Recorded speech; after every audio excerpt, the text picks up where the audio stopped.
7 फुटाच्या सरीचे फायदे बघा. हे अंतर 7 फूट आहे.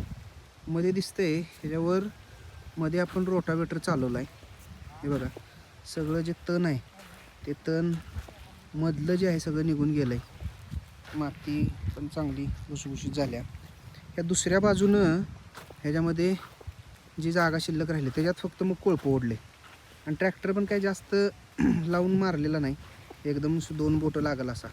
पण आता तणाचा पूर्ण बंदोबस्त बघा कशा पद्धतीनं झाला आहे. 7 फूट सरीजमध्ये यांत्रिकीकरण आपण पाहिजे तसं करू शकतोय. चालवता येतोय त्याच्यामुळं तणांचा बंदोबस्त करू शकतो.